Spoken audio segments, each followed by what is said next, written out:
Salut, c'est Black Ink. Et salut, c'est Fosséa. Ouais. Donc aujourd'hui, nouvelle petite vidéo des contrées sauvages, le format dédié spécifiquement à l'analyse des campagnes, avec du coup un invité de marque, Akodo du coup Fossea, qui du coup nous a déjà aidé sur la chaîne avec les instincts de survie gardiens, et encore une fois je le remercie, du coup en live, chaleureusement encore de tous les apports qu'il a.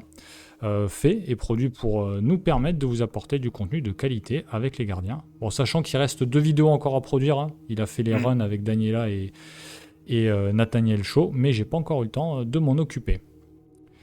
Ouais, Nathaniel Shaw à la place de Carson, parce que Carson en solo sur les clés. Ouais. Donc bon, avant de démarrer dans le vif du sujet, Akodo, rapidement, toi, depuis quand est-ce que tu joues à Arkham?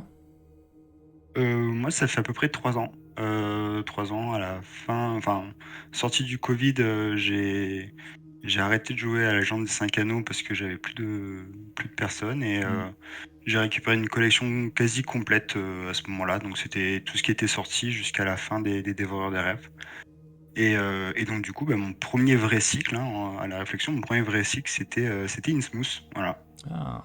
Euh, Ok, donc bon, du coup, un joueur pour le coup quand même aguerri, hein. Tu es quand même connu sur le Discord pour être quand même quelqu'un qui envoie du lourd au niveau d'Arkham.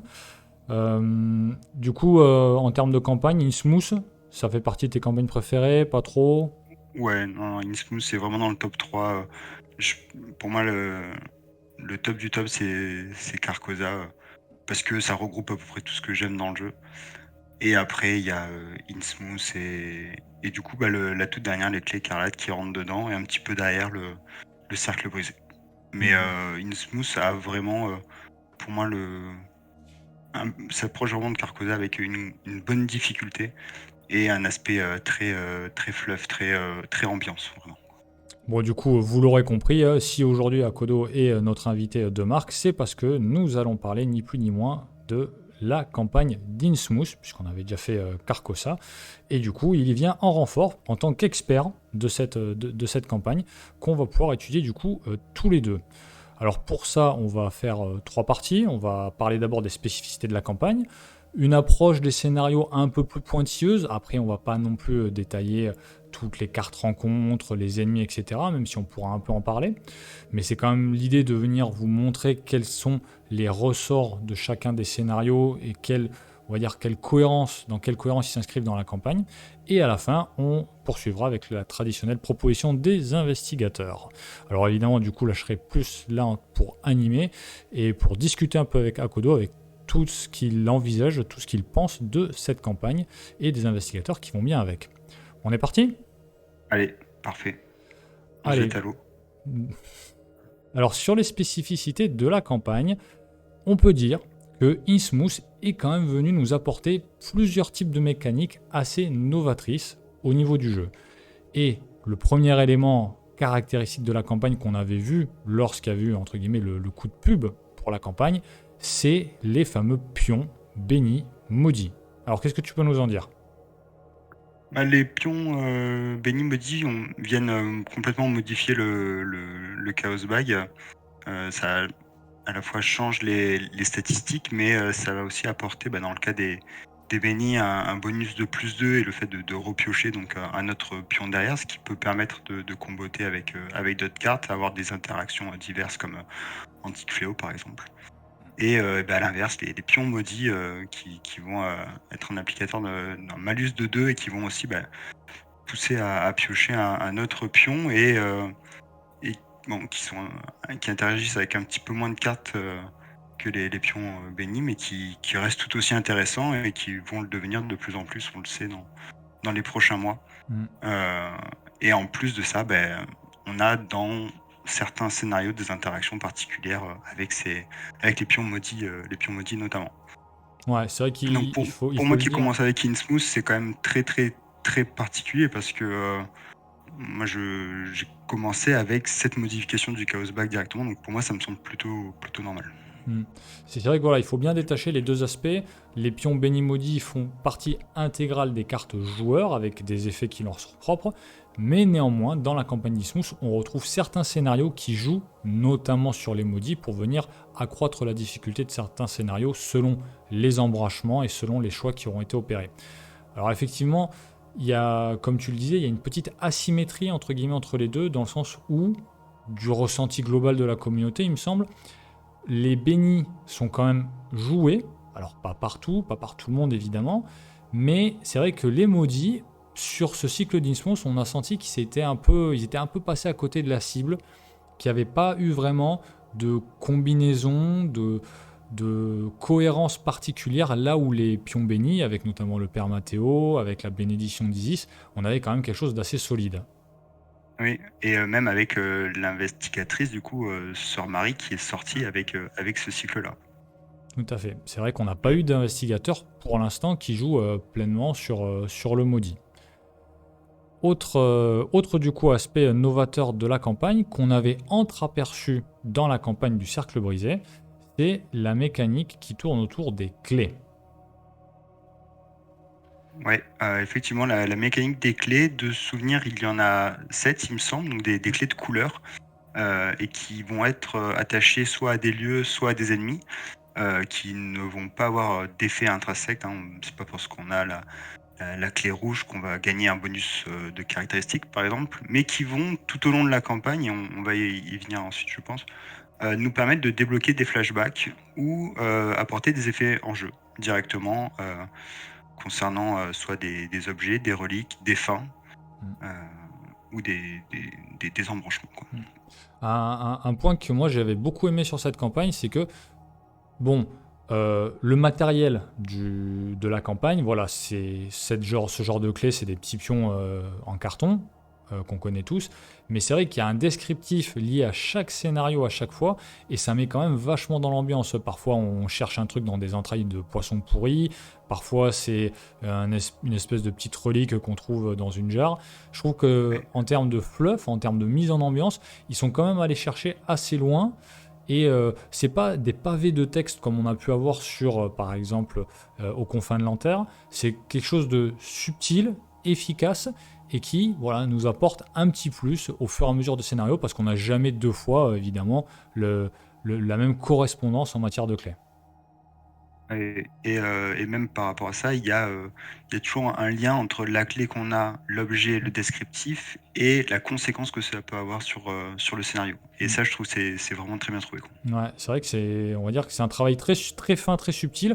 C'est vrai que quand on enchaîne la campagne plusieurs fois, bon, bah, au bout d'un moment, on lit plus. Mais il faut quand même le souligner, c'est quand même très, très, très sympa, je trouve. Et du coup, l'une des dernières grosses mécaniques, parce qu'il y en a d'autres de la campagne qu'on a retenues, c'est la mécanique d'inondation. Alors bon, là, vous voyez, j'ai pris une petite photo avec les pions et le playmat avec les fameux profonds qui sont à côté d'Innsmouth, donc cette circonstance. Donc la mécanique inondation, comme son nom l'indique, vise à nous donner une indication sur, on va dire, le niveau de la mer ou le niveau des flots, avec, comme vous pouvez le voir, le pion le plus clair, un niveau ou un lieu à demi inondé, partiellement inondé, et le pion le plus sombre, avec les vagues noires, un lieu complètement inondé. Et alors du coup, cette mécanique d'inondation, qui peut varier avec le temps du scénario, mais aussi avec le deck de rencontre, a des effets liés notamment à l'intrigue, n'est-ce pas? Ouais, tout à fait. Et des effets dont il faut vraiment, vraiment, vraiment se méfier, parce que ça peut être, ça peut faire très mal. Et, surtout si on n'a pas le bon équipement qui va avec. C'est vrai que, à l'instar des clés qui nous donnaient voilà, ce petit lore, ce petit fluff avec des objets particuliers, l'inondation, bah, on nous le dit selon les scénarios.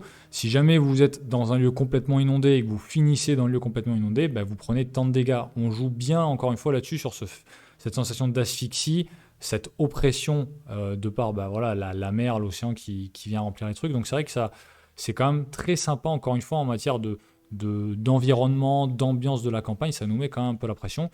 Et avec les cartes rencontres, selon si le lieu est plus ou moins inondé, les effets des cartes rencontres évoluent et sont de plus en plus, on va dire, durs, ont de plus en plus de conséquences, mais il y a même des lieux dont la valeur occulte peut varier en fonction de leur niveau d'inondation. Donc c'est vrai que c'est quelque chose quand même qui a beaucoup d'ampleur et qui n'est pas juste en lien avec l'avancée de l'intrigue et avec des dégâts. Ouais, c'est vraiment un effet de jeu qui colle à l'ambiance et qui va impacter en fait notre manière de jouer. Mm. Parce qu'on peut être bloqué et vouloir absolument repasser par un lieu qui est partiellement inondé pour ne pas risquer la perte de 5 points de vie par exemple. Et donc du coup se retrouver en jeu à devoir jongler entre les ennemis, l'avancée de l'intrigue, les connexions entre lieux aussi, hein, qui peuvent ne pas être favorables à ça. Donc je trouve que c'est une très très bonne trouvaille pour le coup et ça va avec l'esprit global d'Innsmouth, hein, c'est dangereux. Mm. Alors, au-delà de ces mécaniques caractéristiques, il y a cette idée d'une chronologie que je dis chamboulée, altérée, parce que jusqu'à présent, dans toutes les campagnes, on avait eu un scénario 1, un scénario 8 et une linéarité. On passait par ce chemin, ça n'a pas changé. Alors depuis, les confins de la Terre ont apporté des embranchements possibles, des petits embranchements au niveau des scénarios avec différentes parties. Les Clés écarlates, là, c'est open world. Mais bon, la seule exception, c'était Dunwich, où au début de la campagne, on pouvait choisir entre le scénario 1A et 1B. Bon, Innsmouth, certes, conserve cette linéarité, mais par contre, il y a toute une idée, un état d'esprit où, en fait, à cause d'une amnésie, hein, on est à la recherche constante, en fait, de flashbacks. Il y a, Ouais, et il y en a 15 en plus, hein. voilà, il y a une quinzaine de flashbacks à obtenir. Encore une fois, c'est pas des gros pavés de texte. Par contre, ça préfigure des embranchements possibles, des suites, des conclusions possibles, et ça peut avoir d'ailleurs, selon l'obtention des flashbacks, liés ou pas à des clés, différents types d'effets. On a par exemple la modification du Chaos Bag. Parfois, un flashback peut nous permettre de retirer des pions du Chaos Bag, notamment des pions symboles. Il me semble, si je ne m'abuse, qu'à un moment, même si on a des flashbacks, beaucoup de flashbacks, on en remet, non? Oui, c'est ça. On peut remettre, il y a un moment où c'est en fonction du nombre de reliques, je sais plus, mais il y a un moment où on peut choisir quel type de symbole on rajoute. Donc c'est vrai que là-dessus, au mieux on va réussir la campagne, au plus on va avoir de flashbacks, quelque part, sur certains aspects, sur le Chaos Bag, ben, ça va venir quand même influencer voilà, cette difficulté du Chaos Bag. Il y a même de souvenir un scénario où si on a très peu de flashbacks, on va mettre des pions bénis, et si on a beaucoup de flashbacks par degré, je crois que c'est par round 5 flashbacks accomplis, on va mettre des pions maudits. Il y a aussi l'obtention de soutien d'histoire avec le scénario Le Récif du Diable, si je ne m'abuse. Oui, avec les reliques. Et même celui d'avant, Oui. il me semble que c'est mouillé jusqu'au cou, où il y a le conducteur de bus qui peut nous aider. Et il y avait pas le livre de Dagon où les recherches. Oui, effectivement. Il y a celui-là aussi. L'ordre, Oui. oui, qui est extrêmement puissant, qui est un permanent en jeu, qui a 3 effets différents, je crois qu'on peut utiliser une fois sur le cours de la campagne, qui est un flashback qui est un des plus compliqués à récupérer, parce que je crois que c'est celui qui est attaché à la foule en colère, mais qui est, pour le coup, qui est complètement en raccord avec l'histoire et les souvenirs, en fait. De mémoire, l'agent trouve une cachette, trouve du coup ces documents de l'ordre de Dagon, et ça a un effet en jeu directement parce qu'on a ce permanent qui arrive. Ça permet aussi un gain d'expérience de temps en temps. Ça nous permet d'avoir, je crois, plus un point d'expérience pour un ou deux flashbacks, pas plus. Mais bon, c'est toujours bon à prendre. Oui. Ça influence les mises en place. Selon les flashbacks qu'on a, on se souviendra plus ou moins de certains événements et ça viendra orienter la mise en place avec une intrigue ou l'autre. Les actes, je crois pas, mais au moins les intrigues. Les deux même. Les deux, moi j'ai en tête notamment le dernier scénario, mais oui. Tout à fait. C'est vrai que là-dessus, effectivement, le dernier scénario, voilà, selon le nombre de flashbacks qu'on a, etc., c'est vrai que ça change énormément les possibles fins selon si on réussit ou pas le dernier scénario. Ouais. Évidemment, bon, bah, avec ces flashbacks, il y a la temporalité est vraiment altérée, non pas qu'il y ait des embranchements, mais en fait, les scénarios ne suivent pas un ordre chronologique. Le premier scénario, en termes de chronologie, correspondrait au combientième? 5, 6, je Euh, pense. Ouais, c'est ça, ouais. Ouais, ouais. Donc bon, Et il y a 3 scénarios de souvenirs qui ont cette temporalité qui est altérée sur l'ensemble de la campagne. hmm. C'est au-delà, voilà, en termes d'histoire, de nous faire des bonds dans le temps, entre guillemets, il y a aussi une mécanique propre à la campagne qui découle de cette temporalité altérée, puisque comme on joue des scénarios qui se passent, entre guillemets, dans le futur par rapport à ce qu'on a vécu, ils ont dû adapter la dépense d'XP par rapport à ça. Et donc du coup, il y a ce qu'on appelle l'expérience non dépensée sur du coup 3 scénarios. À la fin du premier, à la fin du troisième et à la fin du cinquième, du coup, on va Oui, pas pouvoir dépenser notre expérience directement lors de la conclusion du scénario, mais on doit devoir attendre à tout le moins la mise en place du scénario prochain avant de pouvoir dépenser cette expérience. ouais, et c'est vrai que la première fois que j'ai eu ce cas de figure, je comprenais pas du tout. Et il y avait un petit côté frustrant. Mais bon, après, ça change. Une fois qu'on le sait, on essaye d'anticiper un petit peu en se disant le scénario 2 ou le scénario 4 va être plus sur la gestion d'ennemis ou de la gestion d'enquête. Donc, j'essaie d'anticiper un peu mes dépenses d'expérience. Il y a le cas dans le terrier du lapin qui est un petit peu particulier, mais ouais, ça fait partie des particularités de la campagne. Non, parce que du coup, dans le terrain du lapin, nous permet d'avoir entre guillemets une ristourne de points d'expérience, mais avec ces expériences non dépensées, en fait, on ne peut pas bénéficier de l'effet du terrain du Ouais, lapin sur ces 3 scénarios-là. Ce qui fait que du ça coup, se reporte pas. voilà, il y a un petit manque à gagner en l'occurrence. Bon, je pense que. Est-ce que tu as quelque chose d'autre à dire sur les spécificités de la campagne avant qu'on poursuive? Parce que je pense qu'on a fait un bon état des lieux premier. Bon, on est passé assez vite quand même, mais ça rend quand même bien compte de tout ce qu'il y a au niveau de la campagne. Ouais, ouais. C'est, c'est, moi, ouais, j'adore cette campagne et notamment pour le dernier scénario, ça fait partie des points très très positifs justement de cette campagne avec justement ce qui peut se passer en fonction des flashbacks qu'on a débloqués et des choix qu'on va faire, quoi. Bah, et d'ailleurs, toi, t'as déjà réussi à avoir les 15 flashbacks? Et non, non, non, le dernier essai que j'ai fait, c'était avec Silas où j'avais essayé d'optimiser au maximum, j'étais tombé à 14. Pour l'instant, j'ai pas réussi les 15. Et donc, bah, voilà, c'est un peu quelque chose à faire sur ma to-do list encore. Hmm. Ouais, c'est marrant. La dernière campagne que j'ai faite en solo, c'était avec Silas. J'avais un peu repris le concept des instincts de survie avec un pool de cartes limité au corset Ouais. plus la campagne. Et du coup, j'ai fait ça avec Silas sur Innsmouth. Et j'ai réussi à avoir 12 flashbacks. J'étais très content parce que déjà 12 flashbacks avec une connexion limitée, c'était hard. 12, non, 11, pardon, 11. Ouais, j'ai pas eu ceux du récif du diable, donc 11. Et c'est vrai que avoir les 15 flashbacks, honnêtement, moi non plus, j'y suis jamais arrivé, que ce soit en solo ou en multi. Et j'avoue Ah, que. il y a un vrai challenge dessus, hein. Hmm, c'est vrai que.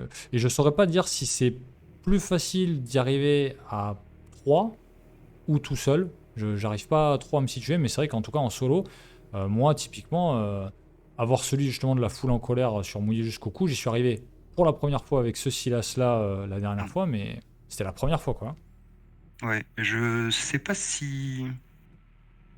Parce que la vraie grosse différence qu'il va y avoir entre du solo et du multi, pour moi, va être sur le scénario 2.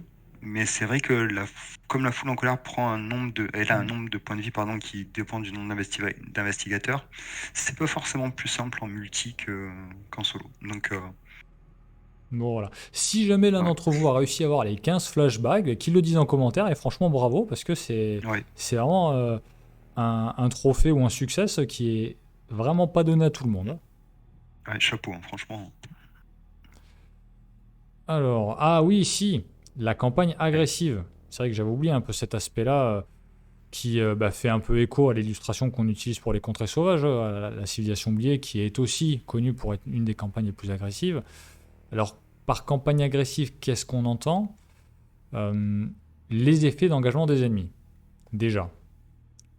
Ouais, ça c'est été une découverte. À peu près tous les ennemis profonds en tout cas ont un effet d'engagement qui va de l'acceptable à, à des horreurs ou des dégâts directs à l'engagement. Enfin, je sais plus s'ils sont directs, mais Non, c'est gratuit. ouais, je crois pas que ce soit direct, mais effectivement, c'est sûr que là-dessus, bah, c'est un peu comme je dis avec la civilisation oubliée, quand on arrive dans la jungle et qu'on commence à voir la mécanique exploration, les cartes de rencontre qui viennent, ça nous pique. Ah ben là, premier scénario, premier ennemi qu'on pioche un profond qui nous met d'emblée par un effet d'engagement un dégât, Mm. on fait ah ouais, ça pique. Ouais, ouais. Et C'est puis, et même pour reboucler sur les clés, par exemple, il y en a plusieurs qui volent des clés à l'engagement. Et donc, du coup, ça va nous obliger à prendre des actions particulières pour essayer de récupérer ces clés-là et ne pas se retrouver en fait trop en retard par rapport au déroulé de l'acte ou de l'intrigue. Et ça peut être pénible. ouais. Parce que c'est vrai qu'on a parlé des clés comme élément fluff qui donnent des bonus, des flashbacks, etc. Mais il y a aussi des moments où en fait il nous faut des clés pour avancer, hein. Ne serait-ce que le Ah premier oui, scénario, il nous faut une certaine clé pour pouvoir finir le scénario. Si on l'a pas, parce qu'il y a un ennemi qui nous l'a récupéré, là il oui. va vraiment falloir s'en occuper. L'amalgame au hasard. Alors lui, effectivement, sur ce premier scénario, avec Ah ben, cet ennemi-là, ça a bien piqué, ouais. pour le coup, il met dans l'ambiance. Hein, Mm. ouais. Alors, il y a aussi des sets de rencontres, Mm. notamment les souvenirs fragmentés. Il n'y a pas que celui-là, mais c'est le premier qu'on voit dès le premier scénario, il me semble, qui est assez terrible, puisque il met en place des échecs automatiques par rapport à des pions spéciaux. Et comme on commence C'est avec ça, un ouais. Chaos Bag qui est rempli de pions spéciaux, hein, il y a quoi? Il y a deux crânes, il y en a deux de chaque, je crois. Deux crânes de cultistes de tablettes, deux choses très anciennes. Oui. Tout de suite, les souvenirs fragmentés, généralement, ce sont des tests d'intelligence ou volonté, je crois. Je crois qu'il y a les deux, ouais. Il y a deux tests à 3, donc il y a 6 cartes en tout. Il y a deux tests à 3, un test à 4. Donc dans l'absolu, surtout en standard, rien de vraiment insurmontable, on va dire. Mais par contre, voilà, si on a dans un cas le pion cultiste, le pion tablette ou chose très ancienne, c'est un échec automatique qui est directement pénalisé par deux horreurs ou deux dégâts, je sais plus. Ouais. Au-delà de ce fameux set souvenirs fragmentés qui apparaît dès le début de la campagne, sur la deuxième moitié de la campagne, on a un autre set dont j'ai oublié le nom qui en fait pour le coup dépend des pions maudits tirés. Et effectivement, voilà, si comme le scénario vient ajouter des pions maudits au fil de l'eau, eh ben, si Oui, on tire des pions maudits, c'est pas forcément des échecs automatiques, mais il y a un effet, un double effet qui se coule avec un petit bonus. Typiquement, je crois qu'il y en a une de cartes qui dit si un pion maudit a été révélé lors de ce test, vous subissez une horreur supplémentaire. ouais, c'est ça. Et c'est notamment dans le cadre du scénario 7, il me semble, sur la tanière de Ouais. Dagon, qui a la bonne idée de mettre je crois que c'est à peu près, je crois que c'est 5 pions maudits à chaque fois que l'intrigue avance. Donc, On est ça, vite ça, confronté à... ouais, ouais, ouais. Et moi, je pense, bon, pour beaucoup jouer en solo, il y a notamment aussi hein, le set de rencontres qui cible les véhicules. Oui.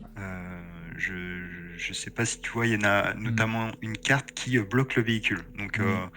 il y a deux scénarios qui tournent autour de ces véhicules-là. Et donc là, on a le véhicule qui est immobilisé. Et si on ne réussit pas un test d'intelligence, on peut pas redémarrer. Et là, si on n'est pas préparé à ça, ça peut très très vite tourner à la catastrophe. Ouais, c'est vrai. Il y a, voilà, comme on en a déjà parlé, les effets d'intrigue et des lieux inondés qui viennent voilà, rajouter un peu cette pression, comme on l'a dit, selon le niveau d'inondation, on essaie de respirer, on n'y arrive pas, on subit des dégâts. Les effets d'intrigue qui rajoutent parfois des pions maudits, parfois qui d'ailleurs génèrent des ennemis. C'est vrai que, et ou alors d'ailleurs qui nous mettent la pression avec l'inondation. Donc c'est Ouais. vrai qu'il y a pas mal d'éléments qui nous mettent un peu la pression là-dessus, hein. Et c'est vraiment quelque chose au début, je trouve que c'est raccord en fait. Au début, on n'y fait pas vraiment attention. On a quelques lieux qui sont partiellement inondés. On a des lieux qui sont autour de nous qui sont partiellement inondés. Et on se dit, bon, ben, on va pouvoir les traverser pour aller à nouveaux lieux à explorer. Et puis d'un seul coup, patata, on commence à enchaîner une ou deux cartes du deck de rencontre qui vont augmenter nos lieux ou les lieux connexes. Et il y a vraiment des cas de figure où on peut se retrouver complètement bloqué par rapport à ça. Et là, il faut envisager de prendre des dégâts dus aux effets de l'intrigue. Et ça peut être la fin, hein, parce que je sais plus mais si c'est 3 ou 5. Enfin, je crois que ça dépend un peu Ouais. des scénarios, mais c'est un nombre qui est non négligeable, quoi. Bah, ça dépend des scénarios. Au début, effectivement, les premiers scénarios, c'est 3 dégâts. Et à Mm. partir du moment où on est sur le sixième scénario, là, c'est 5 dégâts. Ouais, Et c'est compliqué. clairement. Bon, on va du coup pouvoir passer à l'approche des différents scénarios, si ça te va. Ouais, parfait. Parfait. Alors, du coup, sur l'approche des scénarios, bon, c'était un peu plus ma volonté, mais je trouvais la distinction pertinente. On a décidé de scinder en deux la campagne selon une logique qui est en fait les scénarios à tunnel, et on précisera par la suite ce qu'on entend par tunnel, et les scénarios spécifiques, parce qu'il y a vraiment, à mon avis, ce distinguo en termes mécaniques entre ces deux types de scénarios. Donc on va commencer avec les scénarios dits à tunnel, qui sont en fait les scénarios qui mettent en jeu les fameux tunnels aquatiques et qui sont basés un peu sur une logique à peu de choses près d'exploration. Alors pas exploration au sens de la civilisation oubliée ou au sens des gardiens de l'abîme, mais exploration dans le sens où des lieux arrivent de façon aléatoire et on est obligé d'aller donner des coups de sonde à droite à gauche pour savoir à quoi correspondent ces lieux et quelle que soit la partie qu'on fera, les lieux ne seront jamais positionnés de la même façon. Oui, tout à fait. Et on a, alors malheureusement, le pool de cartes de tunnel aquatique est assez restreint, ce qui fait qu'à force de jouer, on peut essayer de deviner ce qui va arriver. Mais on a des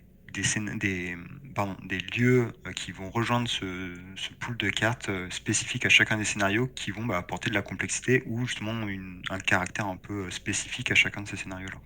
Avec là-dessus, si jamais les designers nous écoutent, Mm. faites un renouveau, faites-en un, et des nouveaux tunnels aquatiques. Non, c'est vrai que Clairement. ça, c'est pas que ça redonnerait de l'intérêt, mais effectivement, on aura un gros regain d'expérience de jeu. Et en plus, honnêtement, c'est facile. Il faut éditer, allez, peut-être 4 à 8 nouveaux lieux différents selon les scénarios. Et c'est assez facile à faire. Et c'est vrai que ça aiderait beaucoup, je pense. Ouais, parce que sur les sur les 6 tunnels, finalement, qu'est-ce qu'il y a? Il y en a deux, les bassins qui vont apporter des clés, donc qui sont vraiment des lieux qu'on cherche à découvrir. On a deux Les- lieux à point de victoire, Voilà, les rivières Ouais, souterraines. exactement. Et on va avoir deux autres lieux qui permettent de communiquer ensemble, il me semble, Ouais, c'est ça. et qui sont pas forcément les plus intéressants, à l'exception du récif du diable, donc Mhm. le troisième scénario, quatrième scénario, pardon. Ouais, quatrième. Voilà, donc une fois qu'on a trouvé les deux bassins avec les clés, finalement, est-ce qu'on a vraiment intérêt à aller chercher ces autres lieux? C'est pas forcément le cas, quoi. Mhm. Donc, bah, on commence du coup avec le premier scénario, le gouffre du désespoir, qui, comme on le disait, à peu de choses près, devrait se situer dans la chronologie en cinquième ou sixième position. C'est le scénario d'introduction, et bon, bah, honnêtement, il nous fait pleinement rentrer dans l'ambiance, avec des éléments de jeu, bon, déjà voilà, l'engagement des ennemis, etc. Mais les fameux tunnels aquatiques, c'est là qu'on découvre en fait cette mécanique de voilà, découverte de tunnels. On commence avec 4 lieux en jeu. Et à partir du moment où on débloque le premier acte, eh ben, selon la même logique que le scénario euh, L'homme au masque blême, au fur et à mesure Euh, qu'on va découvrir un lieu, des lieux adjacents vont arriver et on va à chaque fois dessiner une carte différente, entre guillemets, avec ces fameux lieux tunnels aquatiques. C'est en ce sens qu'on a un aspect exploration au sein de cette campagne. oui, et puis dans le cas de ce scénario-là, c'est vraiment de l'exploration parce que sans trop en révéler, on cherche un lieu Hmm. particulier et on est obligé d'avancer, quoi. Hmm. Bon, le gouffre du désespoir nous permet de nous familiariser aussi avec les clés. Comme tu l'as dit, il y a les fameux bassins aquatiques qui nous permettent d'obtenir ces clés avec les premiers flashbacks qui arrivent. Et ça nous met aussi un peu dans l'esprit de l'inondation. Alors, c'est pas l'aspect le plus présent, on va dire, c'est pas que c'est en filigrane, mais on va dire que c'est pas le plus choquant du scénario, n'est-ce pas? Ouais, ouais, c'est pas le moment, c'est pas ce qui va nous mettre le plus la pression Mm. dans ce, dans ce scénario-là. Voilà, moi je retiens surtout l'amalgame Voilà. et, et le nouveau set de rencontres aussi qu'on va croiser très régulièrement qui concerne les profonds, quoi. Mm. Bah, je te laisse un peu détailler là-dessus, puisque je l'ai pas mis sur la slide, du coup, sur les ennemis profonds et l'amalgame. Ouais, alors l'amalgame, c'est un des rares ennemis élites, hein. D'ailleurs, quelque chose qu'on pourrait dire aussi sur la conspiration d'Innsmouth, c'est que c'est une des campagnes où finalement il n'y a pas énormément d'ennemis élites ou qui ne sont pas bloquants pour l'avancée de la campagne, comme ça peut être le cas pour le prêtre Ghoul. Et donc, du coup, l'amalgame qui est euh, un profond qui va nous suivre, voler les clés et qui va partir dans les profondeurs, donc une zone hors jeu et qui peut revenir nous poursuivre. Et donc, du coup, ça va vraiment être. Il y a un côté un peu flippant. Moi, j'imagine toujours les investigateurs ou investigatrices qui courent dans les tunnels avec cette créature qui peut surgir un peu partout. En plus de ça, on a le profond brutal, il me semble, qui a un effet où il se désengage et il va venir nous poursuivre quand on va s'en prendre à d'autres profonds. Et l'autre profond, je ne sais plus comment il s'appelle, qui est typique de cette set de rencontre qui nous met un dégât lorsqu'il nous engage. Donc, ça reste quand même. Là, on est pleinement dans de l'agressivité, hein. Si on n'est pas prêt, Ouais. ça peut vraiment très vite mal tourner. Moi, la première fois que je l'ai joué Innsmouth avec un Finn, Mm. j'adore lancer Finn à l'aveugle sur des campagnes et j'avais prévu de quoi échapper, mais là, ils étaient tous chasseurs. Ça s'est assez mal passé pour lui, malheureusement, quoi. Ouais, c'est vrai qu'il y a beaucoup d'ennemis chasseurs. Il me semble que dès ce scénario-là, il y a aussi le jeune profond Oui, qui donne en fait une horreur. Il fait partie du fameux set de rencontres de la boîte de base, parmi les quatre qu'on doit choisir pour le troisième scénario. C'est le scénario des profonds, enfin le set de rencontre des profonds. Donc lui aussi, il est de la ouais. partie. Donc c'est vrai que on a déjà le jeune profond, on a l'autre profond qui colle des dégâts, le profond brutal et l'amalgame. Ils ont tous des effets d'engagement qui sont embêtants. C'est vrai que, en fait, tout de suite, Mhm. quand on arrive au gouffre du désespoir, le scénario porte bien son nom. Et Ouais. voilà, on se dit tout de suite, mais c'est quoi cette campagne de fou avec tous ces ennemis parce qu'il y a un peu plus d'ennemis, je crois, que sur les autres campagnes. Pas beaucoup, mais il y a un C'est ratio pas. ennemi-traîtrise qui est légèrement supérieur que d'habitude au niveau des ennemis. Oui, clairement. On s'approche de Carcosa et de certains scénarios sur Carcosa où il y a beaucoup d'ennemis, ouais. Voilà, donc bon, c'est un scénario voilà, pour moi, honnêtement, le gouffre du désespoir, c'est un énorme bon point de cette campagne parce qu'il nous met dans le bain, mais directement et sur énormément d'aspects, que ce soit au niveau du fluff avec les clés, les profonds, l'inondation, l'ambiance avec l'amalgame, voilà, ça fait un peu Alien quelque part, hein. Moi, j'avais pensé un peu au film Alien avec la créature qui sort de nulle part et qui vient nous bouffer. Bon, en l'occurrence, nous prendre nos clés, mais vraiment, même si, bon, bah, il pique énormément en termes de difficulté au début, mais je trouve que ça fait partie des meilleurs scénarios d'entame pour les campagnes d'horreur Arkham. Ouais, clairement. Moi, ça met dans l'ambiance et on comprend de suite l'intérêt d'avoir les clés, l'effet de l'inondation, parce qu'il y a aussi le set de rencontre, c'est la marée montante ou Mm. Oui. Rising Tide, je sais plus comment il s'appelle Mm. en français, qui va nous obliger justement à jongler avec ces pions inondations pour limiter les effets. Donc, pour moi, c'est du tout bon, hein, franchement. Donc ensuite, on a le récif du diable dans ces scénarios à tunnel, c'est le quatrième scénario. Alors celui-ci, c'est un scénario qui se situe, on va dire, sur des îlots. Il y a des îlots à trouver. En fonction des îlots, il y a des lieux à découvrir qui sont plus ou moins intéressants, avec la possibilité de récupérer des reliques. Et là, ce scénario-là nous introduit le concept du coup de véhicule. Alors, tu peux nous en dire un peu plus sur le véhicule qu'on a pour le récif du diable? Ouais, là, on a un super bateau qui malheureusement tombe en panne de temps en temps, mais qui va nous permettre, à partir d'un lieu central, de justement, comme tu disais, aller aux différents lieux inconnus, parce qu'on ne sait pas en fait lequel ça va être, autour du récif du diable. On peut ne pas utiliser le véhicule pour rejoindre ces différents lieux, mais c'est à coup de 3 actions, je crois, pour un déplacement. Donc vraiment, le véhicule va être au cœur de ces phases de jeu-là et sa gestion, du coup en parallèle. Euh, un petit, euh, un petit point particulier du récif du diable, c'est justement la gestion de ces actions, parce qu'on va avoir donc la maintenance qu'on va devoir faire sur notre bateau, devoir passer par le lieu central, se déplacer sur les récifs et l'exploration. Donc là, on se rapproche de ce qui se passe dans le gouffre du désespoir, avec des lieux tunnels aquatiques qui vont être mis aléatoirement en fonction du lieu qu'on découvre à ce moment-là, quoi. Et alors du coup, quel conseil tu pourrais nous donner pour réussir le récit du diable? Parce que moi personnellement, c'est vrai que c'est un scénario, j'ai, je trouve que fluffiquement il est génial, mais par contre, Ouais. à chaque fois que je le joue, je me prends des tollées monumentales. Mm. Je suis à chaque fois extrêmement déçu de ce que j'arrive à faire dessus. Typiquement, là, avec mon Silas, honnêtement, bah, j'ai abandonné dès le premier tour parce que j'avais pas envie de me prendre la tête avec. C'est un peu dommage parce que, encore une fois, fluffiquement, c'est très bien. En plus, il y a l'énorme créature, le Nessie La terreur. d'Arkham qui arrive et qui est super. Moi, je trouve qu'il est super sympa, cet ennemi aussi, dans son design, là, je veux dire. Et c'est vrai qu'à chaque fois, je me sens assez insatisfait des résultats que j'obtiens sur ce scénario. Moi, c'est aussi le scénario où il me manquait le dernier flashback et qui est extrêmement compliqué parce que ça demande beaucoup d'actions. Mm. Gérer le deck de rencontre qui cible les véhicules, ça va être une action. Devoir se déplacer, retourner au point central, puis de nouveau se déplacer à un lieu du récif du diable, ça va être des actions systématiquement.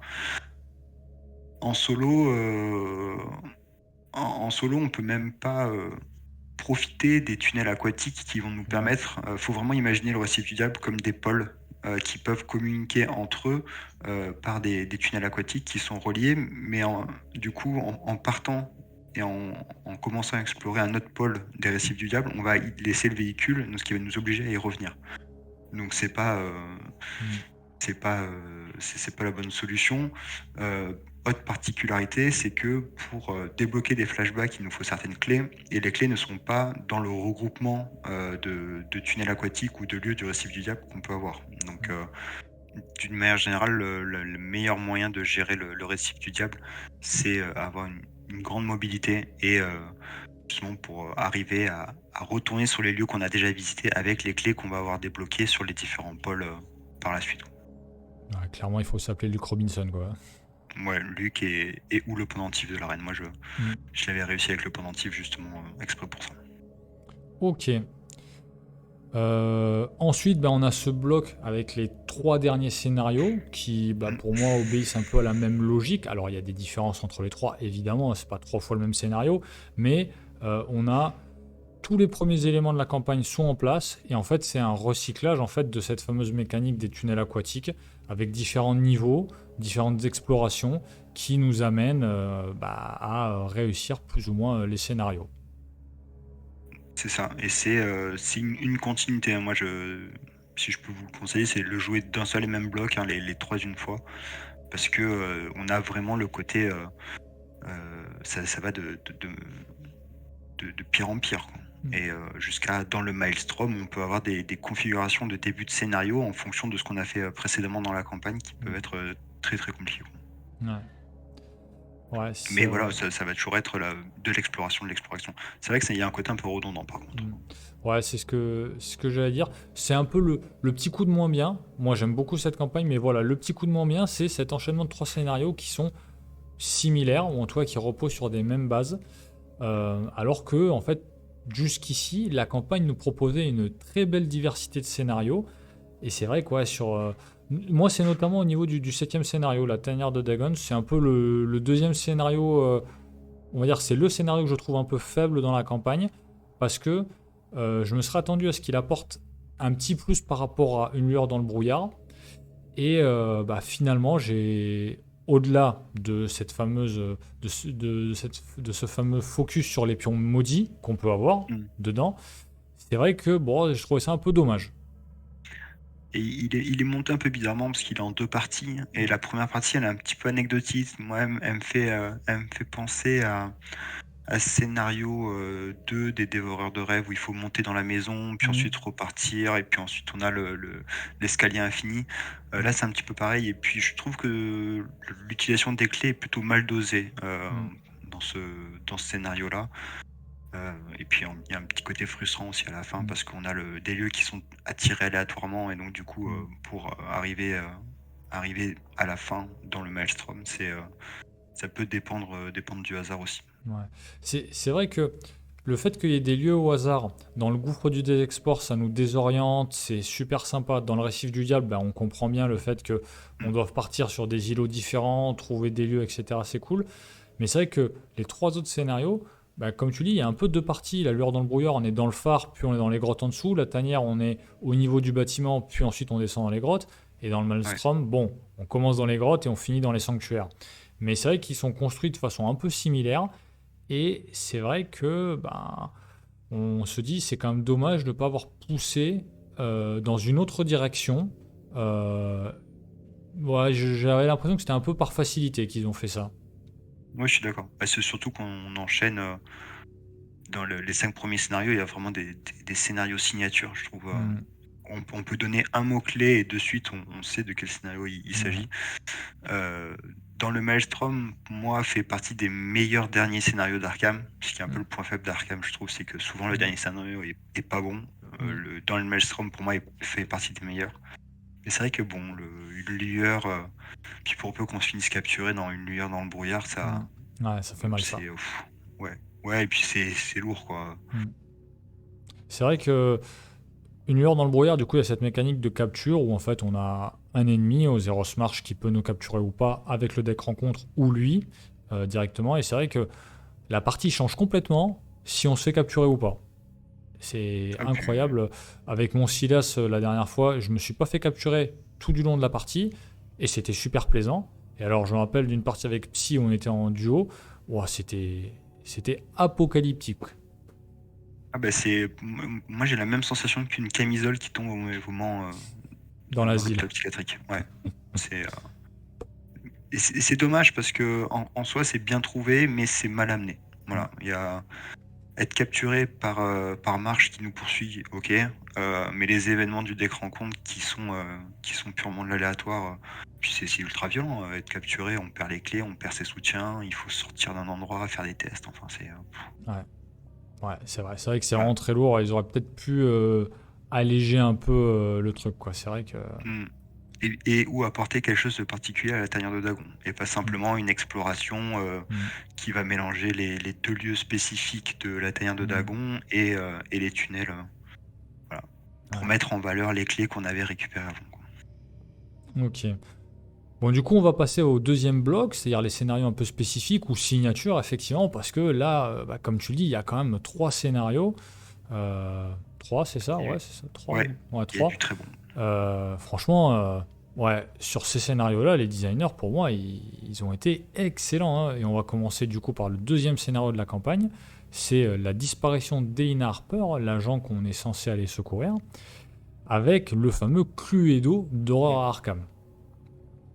Ouais, mais ça, moi, je trouve ça excellent.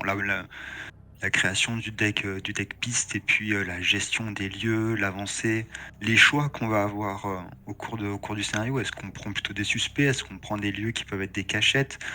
Et on se retrouve un peu à l'inverse de la civilisation oubliée, à devoir rajouter des traîtrises dans le deck rencontre, dans le deck piste, pardon, au fur et à mesure. Voilà. Même si, il faut l'avouer, il y a quand même une certaine dose d'aléatoire qui peut être pénible. Je, j'ai un de mes amis qui a calculé les statistiques là-dessus en solo pour montrer quand même quoi, c'est faire un 100%, c'est très compliqué. Il y a quand même, je trouve, un côté, un super côté même. Enfin, moi, je le dis honnêtement, c'est un scénario que je réussis rarement, et c'est pas grave. C'est voilà, j'ai beaucoup de plaisir à jouer tel quel, quoi. Ouais, je suis assez d'accord. Euh, c'est le deuxième scénario de la campagne. Mm. La map, c'est-à-dire l'ensemble des lieux, est énormissime. C'est vrai que quand moi j'avais joué ce scénario la première fois, je me suis dit, oh, c'est quoi tous ces lieux? C'est vraiment énorme. C'est super grand. Et bah, comme tu le dis, on peut choisir soit des lieux, soit des suspects, donc les cachettes. Et c'est vraiment super sympa. On est dans l'ambiance, on est dedans. Et Ouais, pour moi, avec ce scénario, ils ont sublimé l'idée des masques de minuit en fait. Puisque quelque part, ça revient un peu à ça, à interroger c'est des vrai. gens. Les masques de minuit, c'était ça, mais bon, avec cette grande carte de 9 lieux pour les masques de minuit, je crois, ouais, c'est ça. Alors que là, Oui. il y en a encore plus. Et on découvre des lieux. C'est vrai que là-dessus, ils ont porté au pinacle cette mécanique-là, qui est franchement, je pense que tout le monde s'accorde à dire que c'est l'un des meilleurs scénarios du jeu, Et tout puis, bonnement. il faut aussi prendre en compte, dans le cas de la disparition d'Elina Harper, les effets qu'il va y avoir sur les lieux. Mm. Et donc, du coup, les effets, ils continuent à entraîner en fait les joueurs dedans en disant bah, est-ce que je vais jouer sur le deck piste parce que si je reste ici, je peux rater des tests et donc, du coup, rajouter des cartes ou au contraire perdre des actions pour éliminer du deck piste. Et donc, du coup, il y a vraiment un jeu dans le jeu, en fait, je Mm. trouve, sur ce scénario-là. Ouais. 20 sur 20. Ouais, mais franchement, Mm. moi j'adore ce scénario. Mm. Ensuite, on a le scénario 3 qui suit du coup la disparition, mouillé jusqu'au cou, qui prend l'aspect un peu d'une course contre la montre, ou en tout cas une course contre la marée.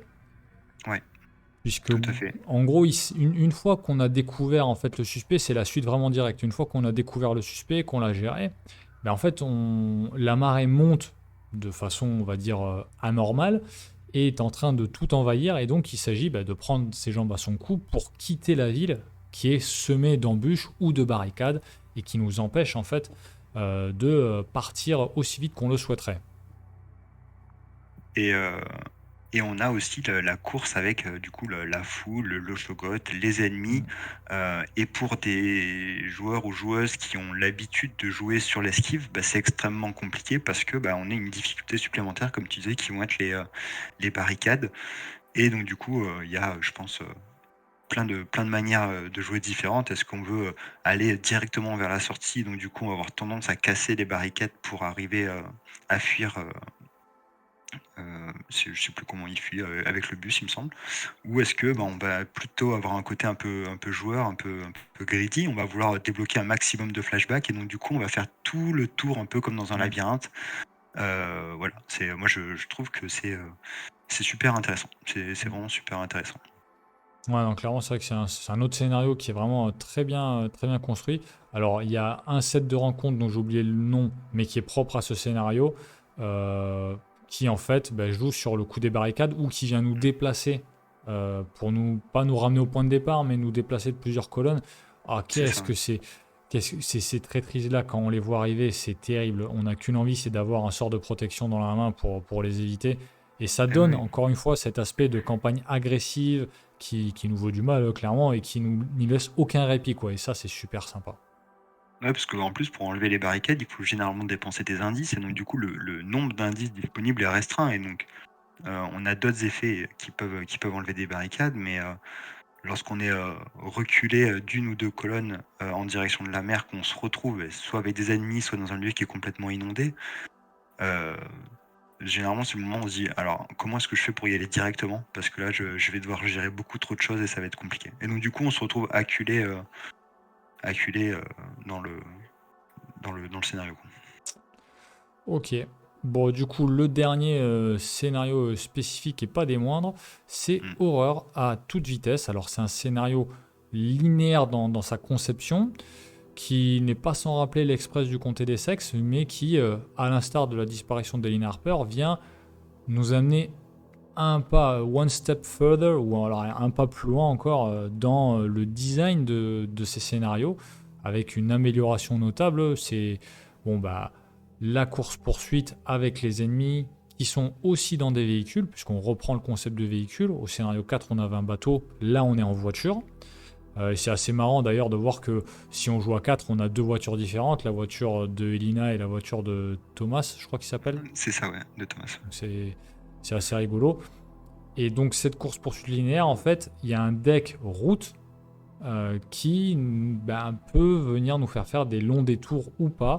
Donc en fonction de la dépense d'indices, des choix qu'on fait, etc., on avancera plus ou moins vite. Ouais, et il faut pas aller trop vite non plus. Mm. C'est vraiment ce que nous apprend à certains lieux. Parce qu'on a la contrainte qui est imposée par le deck Act, qui est que avant la fin du tour, si on est toujours dans un véhicule qui est en marche, on doit avancer au lieu suivant. Et une grande majorité des lieux ont un coup qui est demandé pour sortir, un indice qui est demandé pour sortir de ce lieu-là. Sinon, c'est des cartes qui sont défaussées, mais c'est surtout des points de vie ou des horreurs qui sont infligées. Donc du coup, il y a une gestion à la fois des ennemis, des indices, mais aussi de notre véhicule, où on a la possibilité de le mettre à l'arrêt pour ne pas être obligé en fait d'avancer. Parfois, il vaut mieux se mettre à l'arrêt et éviter un long détour qui est un lieu qui nous immobilise complètement pour un tour, et donc risquer de se faire rattraper par les ennemis. C'est un scénario que j'aime énormément aussi, parce que je le trouve complètement fluff, hein. C'est avoir un véhicule en panne, 3 ennemis qui nous arrivent derrière, et ou risquer d'avancer et de prendre des dégâts supplémentaires. Moi, j'aime beaucoup. Clairement, moi, de mon expérience de joueur, quand on prend le gouffre du désespoir et ces 3 scénarios, là, je pense que j'ai 4 de mes scénarios préférés. Alors, est-ce qu'ils seraient tous les 4 dans le top 10? Je sais pas, mais franchement, ce serait pas loin, je pense, hein. Ouais, tout à fait. Tout à fait. Et puis, comme ce que je disais tout à l'heure, hein, c'est les véhicules. Je trouve que c'est quelque chose, même dans l'esprit du jeu, que j'aimerais qu'il soit utilisé à d'autres moments, parce que c'était vraiment une très bonne idée ici. Mm. Parce que on peut en parler dans le détail, mais il y a un set de rencontres particulier, donc à ce scénario-là, qui a des effets aussi si le véhicule est en marche ou s'il est à l'arrêt. Et en fonction de s'il est en marche ou à l'arrêt, on a différents types de tests à faire avec des conséquences, encore une fois, un peu particulière, quoi. Et je trouve que c'est vraiment bien réfléchi.